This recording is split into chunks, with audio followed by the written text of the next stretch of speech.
नमस्कार, हम हैं अनूप नारायण सिंह। अरोड़ा सभे के मिलवावे जा रहा बानी एगो ऐसन चर्चित चेहरा से जेकरा बारे में हर कोई जाने के चाहेला, जेकरा बारे में हर कोई जानेला भी। खास कर बिहार के क्रिकेट से जुड़ल जितना भी युवा लोग बाटे वो लोग इस शख्सियत के बढ़िया से चिन्हेला। सारण प्रमंडल के राजनीति जौना परिवार के इर्द गिर्द विगत 4 दशक से घूमत अटे प्रभुनाथ सिंह एगो लम्हर नाम बनी। यहाँ के महाराजगंज से सांसद रहल बनी, मसरख से विधायक रहल बनी। उहे के भतीजा युवराज सुधीर सिंह एगो ऐसा चेहरा जेकरा बारे में बहुत तरह तरह के कहानी बा। सुधीर सिंह के बानी, क्रिकेट काहे खेलवावेनी, कोनो मुद्दा पर बेबाक बोल के एगो विवाद खड़ा कर देवेनी। तरैया विधानसभा क्षेत्र से युवराज सुधीर सिंह निर्दलीय प्रत्याशी के रूप में पूरा दमखम के साथ उतरल बानी। का होई ना होई इहे से जान लेवे के। सुधीर बाबू, तरैया से काहे चुनाव लड़ते? धन्यवाद देत बानी अनूप भैया के तरैया के सभी लोग मतदाता मालिक लोग से हमरा के रूबरू करावतनी ए खातिर और बहुत बहुत तरैया से उतरे के कारण देखी हम कभी सोचले ना रहनी हम कि हम विधायक के चुनाव लड़े जी। ये हमारा ललसो ना अलग कि हम विधायक के चुनाव लड़ी। लेकिन 2007 में जब हम पढ़ाई बंद करके जब हम मसरख अईनी, बहुत सारा लोग 1985 में हमारे बड़का बाबूजी पूर्व सांसद प्रभुनाथ बाबू जी पानापुर प्रखंड हमनी के मसरख विधानसभा में शामिल रहे जी। लेकिन संविधान के संशोधन में ये मसरख विधानसभा से हट के तरैया विधानसभा में आ गई। हमारे बड़का बाबूजी उस क्षेत्र से रहल बारन, पानापुर विधायक 4 बार MP रहल बनी, 2 बार विधायक रहल बनी। हमारे चाचा जी भी पानापुर के 1 बार विधायक रहल बनी। तो तरैया विधानसभा में जब ये क्षेत्र आ गए 2014 में, तो 2014 से हमनी के तरैया विधानसभा के 1985 से जब हमनी के लड़का रही सन तो तरैया विधानसभा के हमारे गार्जियन लोग बड़का बाबूजी से मदद लेवे आवे लोग, वही लोग के बीच में हमू बोली चाली, वो लोग से आशीर्वाद प्राप्त हो। लेकिन 2007 में जब पढ़ाई खत्म करके आई तो तरैया विधानसभा में ज़्यादा हित साथी लोग हो गई लोग, वही साथी लोग, नौजवान साथी लोग, हमारे भाई लोग, हमारे पहचान लोग हमरा के जगह जगह मदद कराओ शुरू हो गई। ये 13 साल में याद नहीं के तरैया के कितना दर्जनों गांव में कि हजारों गांव में हमने के घूम घूम के लोग के मदद हेल्प करनी सन। यही क्रम में एगो समाज बन गए और उस समाज के लोग हमेशा हमरा पर दबाव डालत रहे लोग चुनाव लड़े खातिर कि भैया रुआ सब लोग के मदद करनी, रुआ अपना खातिर कहिया है। हमरा लागल 10 साल के क्रम में हमरा बुझाई कि ना तरैया के लोग हर मामला में बहुत पिछड़ा हो गई बाटे, बहुत पिछड़ गई बाटे। ऐसे तरैया के लोग के दर्द के आपम दर्द जैसे समझनी और ए साल हम अपना समाज के सारा लोग के, अपना जमात के सारा लोग के बात के मान के हमने के निर्दलीय चुनाव खातिर हम तरैया के चयन कर। पारिवारिक विरासत बटे जे लोग नहीं खे जाना तो ओकरा के दर्शक लोग के बतावे के चाहे कि प्रभुनाथ सिंह केवल सारण प्रमंडल में ना पूरा राष्ट्रीय स्तर पर एगो अलग ऐसा राजनेता के रूप में जानल गेलन जो काफी बेबाक रहा।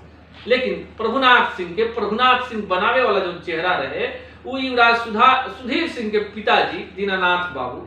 ऐसे जो लोग राजनीति में बिहार की राजनीति के जाना था वो जाना था कि ये जो सारथी रहस, कृष्ण रहस अगर प्रभुनाथ बाबू तो अर्जुन रहस प्रभुनाथ बाबू तो सारथी के रूप में दीनानाथ बाबू। युवराज सुधीर सिंह के का भूमिका व परिवार में अभी तो लोग सब जानते बनी कि बहुत विकट स्थिति से हमारे परिवार 6-7 साल से गुजर रहा बटे। हमने के दोनों गार्जियन लोग अभी जेल में बाबू, जरा के हमने के जरा आदेश से हमने के चले के सीखनी सन, बोले के सीखनी सन, बतियाए के सीखनी सन। अब समझ सके नहीं कि हमने के कितना तकलीफ से गुजर रहा बनी सन। और ये तकलीफ के काल में लोग के तकलीफ जो हमारे बाबूजी, हमारे बड़का बाबूजी अपन लोग के खड़ा कर रहा उ लोग के भी तकलीफ जो बाटे, ये दोनों तकलीफ समझी कि हमने के कितना विचलित कर दिले हो।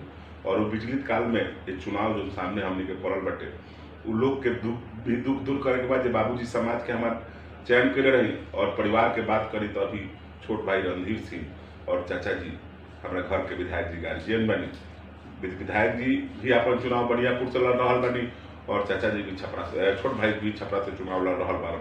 तो लोग समझ सके कि परिवार अभी चारों तरफ तितर बितर हो गई बटे। सब लोग के आदेश देवे वाला, मान मर्यादा समझावे वाला, लोग के दर्द समझावे वाला गार्जियन लोग अभी जेल में बा। थोड़ा मोड़ा अगर हजारीबाग से कुछ लोग आवेला आके गार्जियन से भेंट मुलाकात करेला तो हमने के वहाँ के 2-4 गो आदेश प्राप्त होला। वो आदेश के ही हमने के पालन करके उनके चुनाव लड़ने सन। तो हमें तो पूछनी अपन खबर जब भेजनी बड़का बाबूजी के लिए, तो बड़का बाबूजी कहलन कि तू देहात में घूम फिर, लोग से बोला बतिया, देखा लोग के का माहौल बा, अगर लोग तरह के जगह कही सुधीर तू करी हम। तो हमरा के जब तरैया के जन्मत जब कह दिलक तो हम खबर भेजनी कि पापा लोग जैसे कहता चुनाव लड़े खातिर, चुनाव हमनी के लड़ी सन कि ना। तो कहलन कि कहता हम दल से तरह के टिकट दिवा देता। हम कहनी पापा दल छोड़ दी, काहे कि हमरा ताते बहुत समाज के लोग जुट गए बाटे, हर समाज के लोग जुटल बाटे। तो हमनी के चाहत नहीं पापा समाज के लोग निर्णय लड़क कि हमनी के निर्दलीय लड़लो, निर्दलीय लड़ल जाओ है कि हमनी के सब लोग लगे जाए के काम करी सन, हमनी के राजदों के लोग के लगे जाए सन, हमनी के भाजपा को लगे जाए सन, कि हमनी के ऐसा मत हो जाओ दल जो होखेला वो समाज के बाटेला।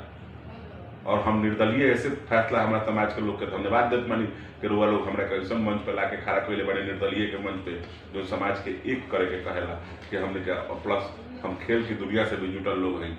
हमने के जब खेल खेले नहीं सन तो हमने के पहला संदेश ये रहेला कि जब 11वां प्लेयर एक धर्म के ना होला, जब हमने के राय से खेल सके नहीं सन तो रउरा लोग काहे ना समाज में राय से रह सके नहीं सन। ये मैसेज हमने के खेल के मंच से देवे नहीं सन। यही मैसेज के साथ हम तरैया में भी घूम रहा बनी कि जब खेल के मंच पे जब सब भाई हमने के एक रहे नहीं सन, तो राजनीतिक जीवन में राजनीति के मंच से जब हम शुरुआत करी तो हम चाहे तरैया के हर जमात जात के लोग एक साथ मिल के हमने के तरैया के विकास और तरैया के नाम रोशन करी।